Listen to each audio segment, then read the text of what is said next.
കർത്താവിൽ പ്രിയരെ, 2019 ജൂലൈ 31 കൂടിയ സുനോദോസിലെ മെട്രോപൊളിറ്റൻ ട്രസ്റ്റി തിരഞ്ഞെടുപ്പ് സംബന്ധിച്ച് ഒരു പ്രസ്താവന ചെയ്യണമെന്നുള്ള അനേകരുടെ അഭ്യർത്ഥന മാനിച്ച് ഈ വിശദീകരണം നിങ്ങൾക്കായി നൽകുന്നു.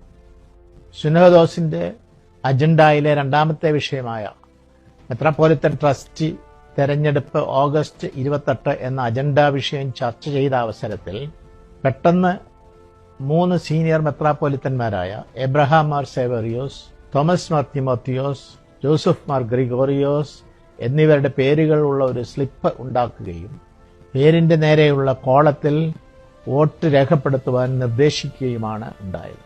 അഭിമന്യ സേവേറിയോസ് തിരുമേനി ഇതുപോലൊരു തെരഞ്ഞെടുപ്പിൽ തന്റെ പേര് ചേർക്കുവാൻ പാടില്ല എന്ന് പറഞ്ഞു. എന്നാൽ അത് കൈക്കൊണ്ടില്ല. സമവായത്തിലൂടെ ഏറ്റവും സീനിയറായ മെത്രാപ്പൊലിത്തായെ സിനഡ് നിശ്ചയിക്കുക എന്ന എന്റെ രേഖാമൂലമായ നിർദ്ദേശവും കൈക്കൊണ്ടില്ല.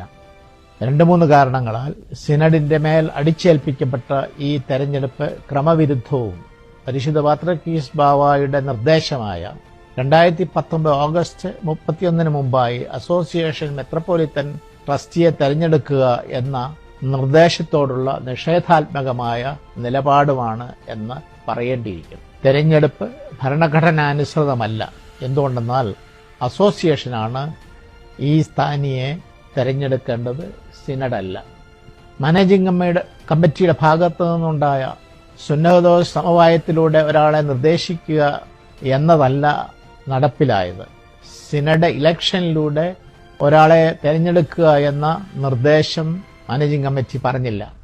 ഓഗസ്റ്റ് 28 അസോസിയേഷൻ തെരഞ്ഞെടുപ്പിന് നോട്ടീസ് കൽപ്പന അയക്കുകയും അനുബന്ധ കാര്യങ്ങളുടെ വിശദീകരണക്കുറിപ്പും ടൈം ഷെഡ്യൂളും എല്ലാ പള്ളികൾക്കും നൽകിയതിനു ശേഷം ഇതുപോലൊരു തെരഞ്ഞെടുപ്പ് സിനഡിൽ നിർബന്ധിതമായി അടിച്ചേൽപ്പിച്ചത് ഉചിതമായില്ല എന്ന എന്റെ അഭിപ്രായം ഞാൻ അറിയിക്കുന്നു. തോമസ് മാർ തിമോത്തിയോസ്, മെത്രാപ്പൊലീത്ത സുനഹദോസ് സെക്രട്ടറി, യാക്കോബായ സുറിയാനി ക്രിസ്ത്യാനി സഭ, കോട്ടയം ഭദ്രാസനം. ദൈവം അനുഗ്രഹിക്കട്ടെ.